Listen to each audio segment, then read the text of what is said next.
ఎట్టికేలకు 2,50,000 గృహాలకు మోక్షం కలిగింది. 2014 నుంచి 2019 దాకా అధికారంలో ఉన్న తెలుగుదేశం ప్రభుత్వం ఆ రోజుల్లో 12,000 కోట్ల రూపాయలతో 10 లక్షల హడ్కో ఇల్లు నిర్మించింది.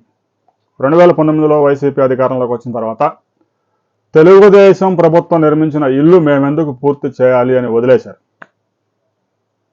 2019 ఎన్నికల ముందు అడావిడిగా ఒక 3 లక్షల మందికి ఇల్లు అప్పగించినా అక్కడ నీటి సదుపాయం లేకపోవటం, సరైన రోడ్లు లేకపోవటం, విద్యుత్ సరఫరా లేకపోవటం, కొన్ని అసంతృప్తి పనులు మిగిలిపోవడం వల్ల, మౌలిక సదుపాయాలు లేకపోవడం వల్ల వారు కూడా ఆ ఇళ్లలో నివసించలేకపోయారు. 5 సంవత్సరాల్లో కంప పెరిగిపోయింది.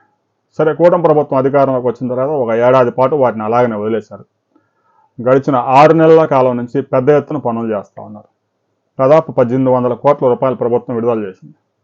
ఉగాది నాటికి 2,50,000 గృహాలు లబ్ధిదారుల చేతుల్లో పెట్టబోతా ఉన్నారు. గృహప్రవేశం కూడా ప్రభుత్వ ఖర్చులతోనే చేయించబోతా ఉన్నారు.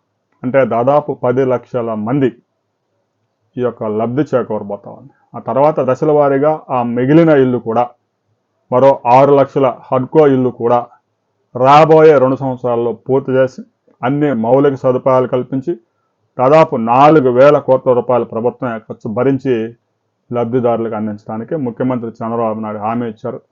ఉగాది అంటే ఎక్కువ రోజులు లేదు కాబట్టి ఇప్పటికే ఆ ఇళ్ళని సిద్ధం చేశారు, మౌలిక సదుపాయాలు కల్పించారు. ఇక గృహప్రవేశానికి 2.5 లక్షల మంది సిద్ధంగా ఉండాలని ముఖ్యమంత్రి సూచించారు. మీరు కనుక గృహ ప్రయోజనం పొందుతూ ఉంటే మీరు ఎంత చెల్లించారు, ప్రభుత్వం మీకు ఎంత ఇచ్చింది అనే విషయాన్ని కామెంట్ చేయండి.